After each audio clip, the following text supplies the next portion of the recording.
నమస్తే, welcome to 69 TV news. నేను మానస. ముందుగా బులెటిన్ లో హెడ్లైన్స్ చూద్దాం.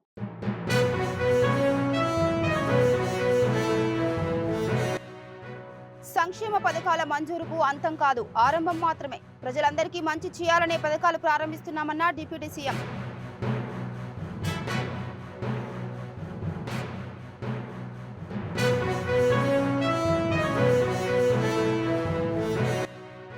ఫుట్పాత్ వ్యాపారుల పట్ల మానవతా దృక్పథంతో వ్యవహరించాలి. వారికి మరో చోట వ్యాపార సముదాయం కల్పించాలన్న ఎమ్మెల్యే తలసాని.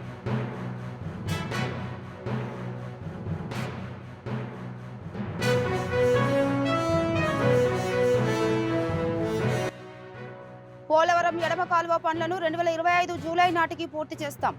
గత వైసీపీ ప్రభుత్వ నిర్లక్ష్యమే ఆలస్యానికి కారణమన్న మంత్రి నిమ్మల.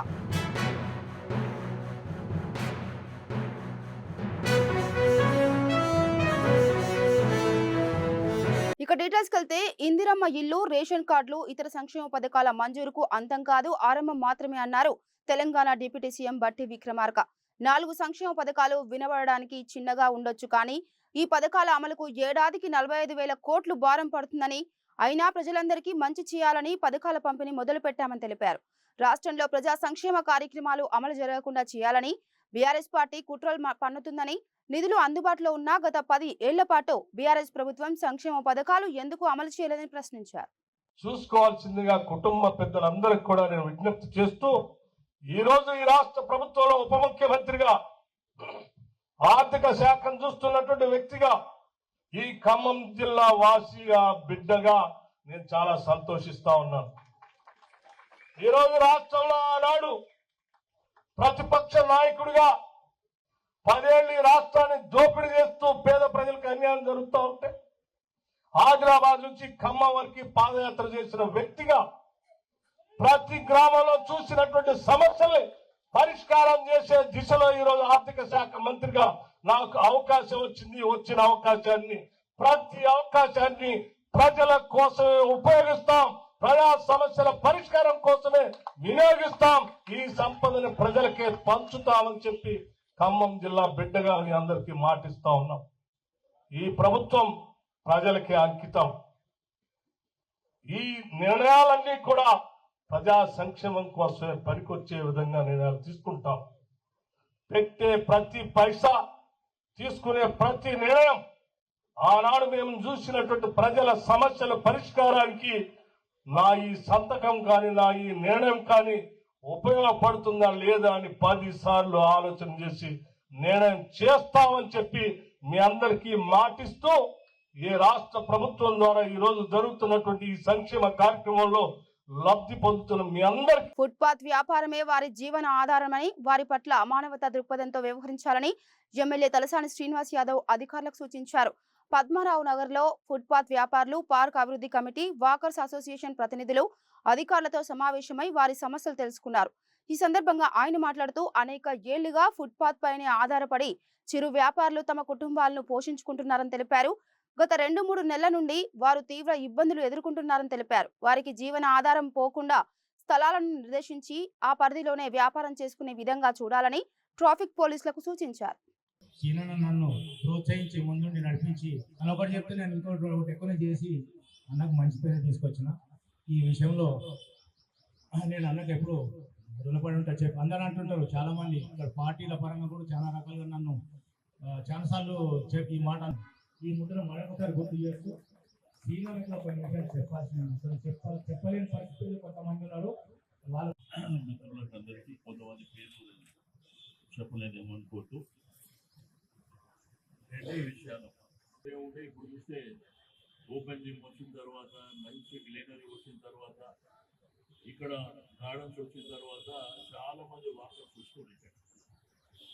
వాళ్ళు వచ్చేటప్పుడు కూడా మనం అటుగా షాపులు పెడితే వాళ్ళు రాకపోకలు ఎక్కువ ఉంటాయి, వాళ్ళు ఇబ్బంది పడతారు కదా. వ్యాపారం జరుగుతుందే వాళ్ళకు.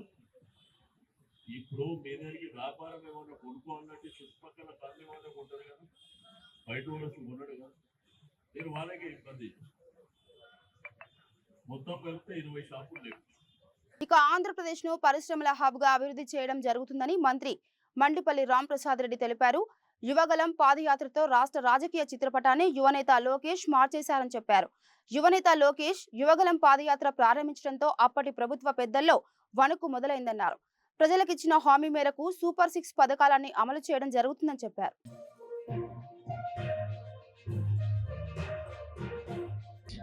మా ప్రియతమ యువ నాయకులు రాష్ట్రానికే తలమాలికమైన నారా లోకేష్ బాబు గారు ఆయన సుదీర్ఘ పాదయాత్ర సుమారు 2000 కిలోమీటర్లు పూర్తి చేసి 2 సంవత్సరాలు దాటిన కార్యక్రమాన్ని ఈరోజు ఇక్కడ తెలుగుదేశం పార్టీ ఆఫీసులో జరుపుకుంటూ ఈ కార్యక్రమానికి ఇచ్చేసిన తెలుగుదేశం పార్టీ నాయకులు కార్యకర్తలు అందరి తరఫున ముఖ్యంగా మా రాయచోటి నియోజకవర్గ ప్రజల తరఫున మరొక్కసారి ఆయనకు ధన్యవాదాలు తెలియజేసుకుంటున్నాం. భారతదేశ చరిత్రలోనే ఏ రాజకీయ పార్టీలో ఏ నాయకుడు చేయని సాహసం లోకేష్ బాబు గారు ఆ రోజు చేయడం జరిగింది. ముఖ్యంగా రాష్ట్రంలో ఉన్న 11 జిల్లాలు ఉమ్మడి జిల్లాలను కవర్ చేసుకుంటూ 2000 కిలోమీటర్ల పైచిలకు నడిచి సుమారుగా 2000 మండలాలు దాటిన ఘనత కూడా ఆయనకే దక్కుతుంది. ముందు ఎందరో నాయకులు పాదయాత్రలు చేశారు. అవన్నిటికీ తలదన్నే విధంగా రాష్ట్రంలో ఉన్న గ్రామాలంటి పట్టణాలంటి పర్యటించి ముఖ్యంగా ఆ రోజు అప్పుడున్న పరిస్థితులను బట్టి జగన్మోహన్ రెడ్డి ఒక ముఖ్యమంత్రిగా ఉంటూ ఆయన భూతంగా చూపిస్తున్న రోజుల్లో నేనున్నానంటూ రాష్ట్ర ప్రజల యొక్క కష్టాలను తెలుసుకునేదానికి ఆయన కంకణం కట్టి ఆయన పాదయాత్రను దిగ్విజయంగా పూర్తి చేయడం జరిగింది. పోలవరం ఎడమ కాల్వ పనులను 2025 జూలై నాటికి పూర్తి చేసి నీరు అందిస్తామని మంత్రి నిమ్మల రామనాయుడు తెలిపారు. పోలవరం పూర్తయ్యేలోపు పురుషోత్తపట్నం పుష్కర ఎత్తిపోతల పథకాల ద్వారా ఉత్తరాంధ్ర ఆయకట్టుకు నీళ్లు ఇవ్వాలని ముఖ్యమంత్రి అనుకుంటున్నారని, అందుకు అనుగుణంగా పనులు చేస్తున్నామన్నారు. పోలవరం పనుల పర్యవేక్షణకు వెబ్సైట్ రూపొందిస్తున్నామని, పనుల వివరాలను ఎప్పటికప్పుడు అందులో నమోదు చేస్తామని చెప్పారు. నిరంతరం సమీక్షిస్తూ గడువులోపు పనులు పూర్తి చేస్తామని మంత్రి నిమ్మల తెలిపారు. గత 5 సంవత్సరాల ఆంధ్రప్రదేశ్ రాష్ట్రంలో విధ్వంసకరమైనటువంటి పాలనకు పర్టికులర్గా ఇరిగేషన్ శాఖే ఒక నిదర్శనం అనే విషయాన్ని కూడా మనకందరికీ తెలుసు. అందులో భాగంగా ఏదైతే పడకేసినటువంటి ప్రాజెక్టులు ఏవైతే ఉన్నాయో మరి వాటన్నిటిని కూడా మళ్ళీ పునర్నిర్మాణం చేసేటువంటి దశలో మరి ఒక్కొక్క ప్రాజెక్టు మీద కూడా గౌరవ ముఖ్యమంత్రి చంద్రబాబు నాయుడు గారు ప్రత్యేకమైనటువంటి దృష్టి పెట్టి ఈ ఆంధ్రప్రదేశ్ రాష్ట్రాన్ని ఒక కరువు రహిత రాష్ట్రంగా మార్చేటువంటి విధంగా చేయాలనేటువంటి తలంపుతో అందులో కూడా పోలవరం ప్రాజెక్ట్ అనేది అత్యంత ప్రాధాన్యతగా, ఎందుకంటే ఆ రోజు 2014, 19 5 సంవత్సరాల్లో మనం 72% ఆ రోజు పూర్తి చేసి ప్రభుత్వం కనుక కంటిన్యూ అయ్యి ఉంటే 2020, 2021 కల్లా పోలవరం పూర్తయి ఆ గోదావరి వరద జలాలు అటు ఉత్తరాంధ్రకు ఇటు రాయలసీమకు ప్రవహించి ఉండేవి. కానీ దురదృష్టవశాత్తు 2019లో ప్రభుత్వం మారిన తర్వాత 17 నెలలు అక్కడ ఏజెన్సీలు లేకుండా చేసి అక్కడ ఎవరైతే మరి అధికారులు ఎవరైతే ఉన్నారో వాళ్ళందరినీ కూడా బదిలీలు చేసి 17 నెలల పాటు అక్కడ ఆలనా పాలనా లేనిటువంటి స్థితిలో 2020లో వచ్చినటువంటి వరదలకు అక్కడ డయాఫ్రమ్ వాలు మరి ధ్వంసమైనటువంటి పరిస్థితి. కానీ ఈ రకంగా మొన్న 2024 ఎన్నికల్లో ఎన్డీఏ ప్రభుత్వం గెలిచిన తర్వాత చంద్రబాబు నాయుడు గారు ప్రమాణ స్వీకారం చేసినటువంటి మొదటి వారంలోనే పోలవరం ప్రాజెక్టుని సందర్శించారని అంటే పోలవరం ప్రాజెక్టుకి ఈ ప్రభుత్వం ఇచ్చేటువంటి ప్రాధాన్యత ఏంటనేది మనకు అందరికీ అర్థమవుతున్నటువంటి పరిస్థితి. రెండవ క్షేత్ర పర్యటన కూడా పోలవరం లెఫ్ట్ కెనాల్ని మరి ఆయన సందర్శించారని అంటే ఎంత ప్రాధాన్యత ఇస్తున్నారో ఉత్తరాంధ్రకి ఆ గోదావరి జలాలను తీసుకెళ్లేటువంటి విషయంలో అనేది ఆయన సెకండ్ ప్రయారిటీగా తీసుకున్నారని అంటే మరి ఈ యొక్క పోలవరం మీద కానీ ఆ ఉత్తరాంధ్ర రాయలసీమ మీద ఈ యొక్క చంద్రబాబు నాయుడు గారు చేస్తున్నటువంటి కృషి, అందులో భాగంగానే మరి ఏదైతే ఈ యొక్క పోలవరం లెఫ్ట్ కెనాల్కి సంబంధించి ఏదైతే ఇటువంటి క్లిష్టతరమైనటువంటి ఆర్థిక పరిస్థితి అనుకూలించినటువంటి స్థితిలో కూడా పోలవరం ప్రాజెక్టు పూర్తయ్యేంత లోపుగానే ఈ లోపుగా పుష్కర పురుషోత్తపట్నం ఎత్తిపోతల నుంచి కొంత మేరైనా సరే మరి ఈ యొక్క 4-5 వేల క్యూసెక్కుల నీరైనా సరే ముందుగా ఉత్తరాంధ్రకు తీసుకెళ్ళాలి, 2025 జూలై కల్లా తీసుకెళ్ళాలి అనేటువంటి ఆలోచన లక్ష్యం ఏదైతే ఆ పోలవరం లెఫ్ట్ కెనాల్ ఆ క్షేత్రస్థాయి పర్యటనకు వచ్చినప్పుడు చంద్రబాబు నాయుడు గారు ఏదైతే చెప్పారో లక్ష్యం నిర్దేశించారో ఆ లక్ష్యాన్ని అందుకునేటువంటి విశాఖ టూరిజానికి ఎన్నో అవకాశాలున్నాయి, కానీ ఎందుకో ఎక్కువ అభివృద్ధి జరగలేదని, ఎక్కడో ప్రాబ్లం ఉందని ఏపీ స్పీకర్ అయ్యన్న పాత్రుడు అన్నారు. వైజాగ్ రీజనల్ ఇన్వెస్టర్స్ మీట్ లో ఏపీ స్పీకర్ మాట్లాడుతూ విశాఖ బెస్ట్ సిటీ అయినా అనుకున్నంత అభివృద్ధి జరగలేదన్నారు. నర్సీపట్నం 14 కిలోమీటర్ల దూరంలో లంబసింగి ఉందని, అక్కడ సరైన వసతి లేదన్నారు అయ్యన్న పాత్రుడు. బీచ్ కబడ్డీ ఎందుకు పెట్టకూడదు? ప్రత్యేకంగా స్టేడియం, ఓపెన్ స్టేడియం పెట్టి ప్రతి సంవత్సరం కూడా beach volleyball men and women, beach kabaddi men and women national place పిలిపించి పెట్టండి కదా. స్పోర్ట్స్ లవర్స్ ఎంతమంది ఉన్నారు విశాఖపట్నం జిల్లాలో? వాళ్ళందరూ ఎంజాయ్ చేయరా? ఇంతకుముందు మనకి విశాఖపట్నంలో విశాఖ ఫెస్టివల్ చేసేవాళ్ళం మనం. ఏంటి పేరేం బాబు? విశాఖ ఉత్సవం ప్రతి సంవత్సరం చేసేవాళ్ళం. 6 సంవత్సరాలు అది కూడా లేదు. ఆ 3 రోజులు ఎంత ఆనందంగా ఉండేదండి ఫెస్టివల్తో. ఇటువంటివన్నీ ఎంకరేజ్ చేస్తే ఆటోమేటిక్గా టెంపుల్ టూరిజం ఉంది మనకి. సింహాచలం, శ్రీకాకుళం వరకు ఎన్ని టెంపుల్స్ ఉన్నాయండి? పైన అరకు, పాడేరు, అనకాపల్లి, నౌకాలమ్మ, ఇటువంటి బ్రహ్మాండ టెంపుల్స్ ఉన్నాయి. టెంపుల్ టూరిజం కూడా డెవలప్ చేసి మనం ఇన్ని అవకాశాలు ఉన్నాయి, కానీ చేయలేకపోతున్నాం. ఎక్కడో ఫాల్ట్ ఉంది, ఆ ఫాల్ట్ని సరిదిద్దండి సార్. మీకు బాగా సీనియర్ ఆఫీసర్స్ ఉన్నారు ఇక్కడ. మంత్రి గారు మంచి అతనితో ఈ మధ్యకాలం చాలాసార్లు మాట్లాడే ఫోన్లో. అతను కూడా ఏదో చేయాలా, అయిన బాధరి గారు ఏదో చేయాలని తపంతో ఉన్నారు. ఇవన్నీ కూడా ఉపయోగించుకొని ఈ అఫీషియల్స్ కూడా పాజిటివ్ మైండ్ పెట్టుకొని, నెగిటివ్ మైండ్ వద్దు అఫీషియల్స్కి. ఈ విషయంలో పాజిటివ్ మైండ్తో క్లియర్ చేసి విశాఖపట్నాన్ని బ్రహ్మాండ టూరిజం స్పాట్గా డెవలప్ చేయాలని చెప్పి ఈ సందర్భంలో మీ అందరి తరఫున మరి మంత్రి గారు శ్రద్ధ తీసుకోండి. మీకు కావాల్సిన సపోర్ట్ మేము ఇవ్వడానికి మేము ఎప్పుడూ సిద్ధంగా ఉంటామని చెప్పి ఈ సందర్భంలో మనవి చేస్తూ నాకు ఈ అవకాశం ఇచ్చింది మీ అందరికీ కూడా ధన్యవాదాలు తెలుసుకొని సెలవు తీసుకుంటాను. Thank you very much. అందరికీ నమస్కారం అండి. నేను ఎక్కువ టైం తీసుకోను, ఈ టైం వేస్ట్ చేయను. కొన్ని సూచనలు అంటే 83 నుంచి నేను కూడా పొలిటికల్గా ఉన్నాం కాబట్టి మాకున్న అనుభవాలు చెప్తే అఫీషియల్స్ కూడా చెప్పాలి కొన్ని విషయాలు. అవి కూడా నేను కొన్ని డైరెక్షన్ ఇస్తాను. మన దుర్గేష్ గారు, ఆనరబుల్ మినిస్టర్ గారికి, అలాగే సీనియర్ ఎమ్మెల్యే బండారు సత్యనారాయణమూర్తి గారు, మరి special chief secretary tourism Jain గారు, చాలా సీనియర్ సెక్రటరీ గారు, మొదటి నుంచి అతనితో పనిచేస్తున్నాను. మంచి సెక్రటరీ వచ్చే టూరిజంకి నేను అనుకుంటున్నా. ఇప్పుడు అతని యాక్షన్ చూడాలి, రాబోయే రోజుల్లో అతని యాక్సిడెంట్ చూడాలి మనం. సీఎం చంద్రబాబు, ఐటీ మంత్రి లోకేష్ దావోస్ పర్యటనలో రాష్ట్రం మరింత ప్రగతి పదంలో పయనించడం ఖాయమని రాజమండ్రి నగర ఎమ్మెల్యే ఆదిరెడ్డి శ్రీనివాస్ తెలిపారు. సీఎం చంద్రబాబు విజన్ 2047 లక్ష్యంగా తన వంతు కృషి చేస్తున్నారన్నారు. రాజమండ్రి నగరపాలక సంస్థ అభివృద్ధి కూడా ఇకపై మరింత దూసుకుపోతుందని ఎమ్మెల్యే ధీమా వ్యక్తం చేశారు. క్రిందటి సంవత్సరం అయితే అసలు ముఖ్యమంత్రి వెళ్ళని పరిస్థితులు. వైసీపీ పార్టీలో ఐటీ మంత్రి దానికి సమర్థిస్తూ -4 డిగ్రీస్ ఉంటుంది, ఆ చలికి కొంతమంది స్నానాలే చేయరు, మనికి మాలిని మాటలు. ఇప్పుడు ఈ ప్రభుత్వం మీరు చూస్తా ఉన్నారు. గౌరవ ముఖ్యమంత్రి గారు,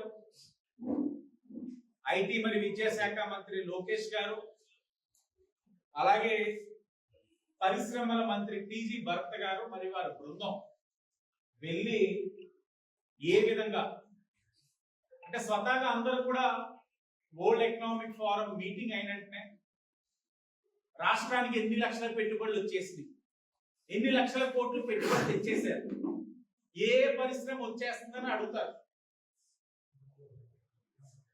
కానీ మనం అర్థం చేసుకోవాల్సింది ఏంటంటే, అవగాహన కూడా కలగాల్సిన అంశం ఏంటంటే, మనం దేవస్లోని వెళ్ళేది నెట్వర్కింగ్ చేయడానికి,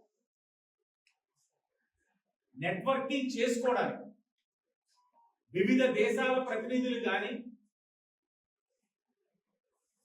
వివిధ ఎంఎన్సీస్ ప్రతినిధులు కానీ కలిసి మన తాలూకు ఆలోచనలు, రాష్ట్రంలోని తీసుకుంటున్న సంస్కరణలు, ఇండస్ట్రియల్ పాలసీస్ ఎలా ఉన్నాయి వారికి చెప్పి నెట్వర్కింగ్ చేసుకొని తద్వారా వారిని ఆహ్వానం పలికి పెట్టుబడులు పెట్టించాలన్నది వరల్డ్ ఎకనామిక్ ఫోరం యొక్క ముఖ్య ఉద్దేశం. కానీ వైసీపీ వాళ్ళు ఎలా ఉన్నారంటే ఆంధ్రప్రదేశ్ లో అడుగు పెట్టినట్టే ఇన్ని లక్షల కోట్లు తెచ్చేసి మాకు చూపించండి ఎక్కడ ఉన్నాయని అడుగుతారు. అవగాహన రాయించారు. ఇక కూటమి ప్రభుత్వం అధికారంలోకి వచ్చిన తర్వాతనే గ్రామాల్లో అభివృద్ధి పనులు చకచకా జరుగుతున్నాయని మంత్రి డోలా శ్రీ బాల వీరాంజనేయ స్వామి చెప్పారు. ఒంగోలు కనిగిరి శాసనసభ్యులు ఉగ్ర నరసింహారెడ్డితో కలిసి 1,48,00,000తో పీసీపల్లిలో నిర్మించిన పలు సీసీ రోడ్లను ఆయన ప్రారంభించారు. గత వైసీపీ ప్రభుత్వంలో 5 ఏళ్లు ఎటువంటి అభివృద్ధి పనులు జరగలేదన్నారు. కూటమి ప్రభుత్వం ఏర్పడిన తర్వాత రాష్ట్ర అభివృద్ధి కోసం ముఖ్యమంత్రి చంద్రబాబు అహర్నిశలు శ్రమిస్తున్నారని తెలిపారు.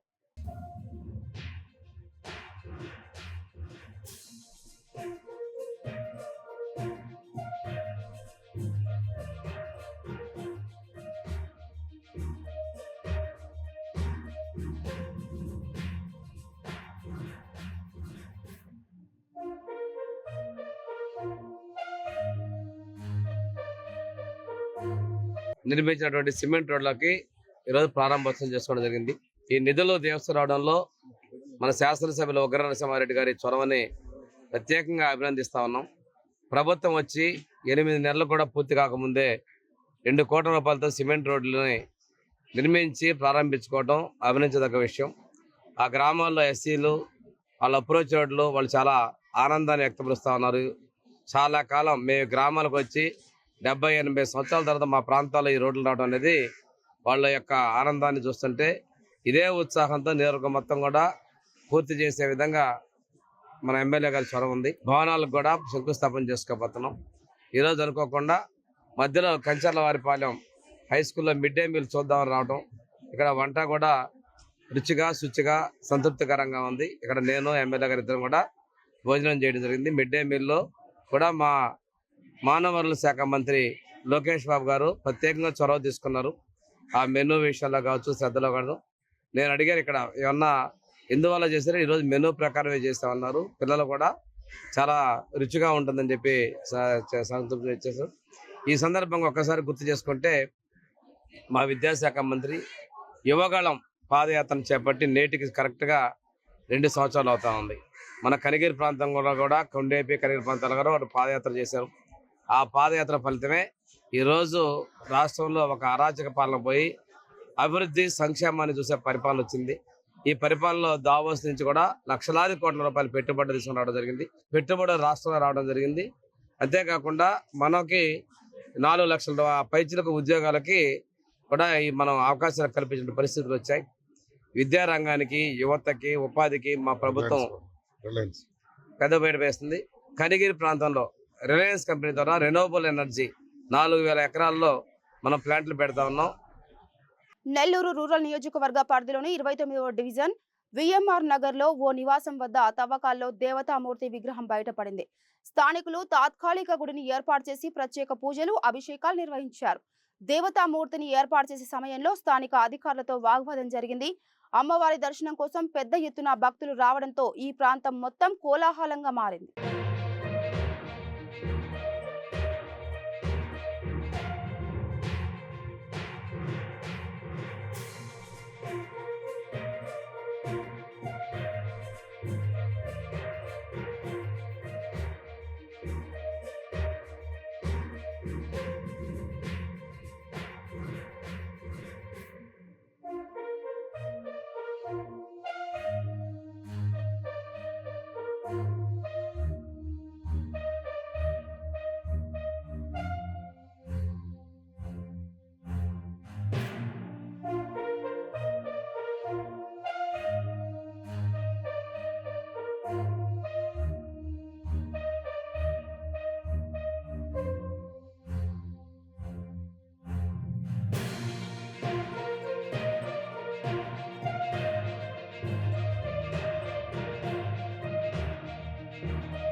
ఇక బులెటిన్ ముగించే ముందు హెడ్లైన్స్ మరోసారి.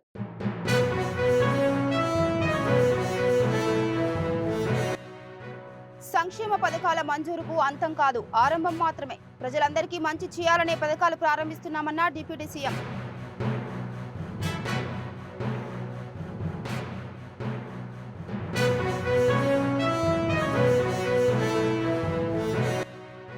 ఫుట్పాత్ వ్యాపారుల పట్ల మానవతా దృక్పథంతో వ్యవహరించాలి.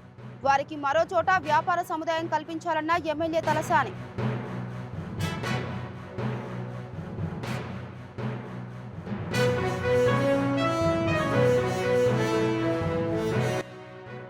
పోలవరం ఎడమ కాలువ పనులను 2025 జూలై నాటికి పూర్తి చేస్తాం.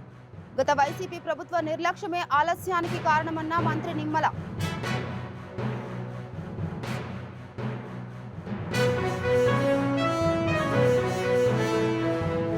ఇవి బులెటిన్ అప్డేట్స్. మరో బులెటిన్ తో మళ్ళీ కలుద్దాం. అంతవరకు చూస్తూనే ఉండండి 69 టీవీ న్యూస్.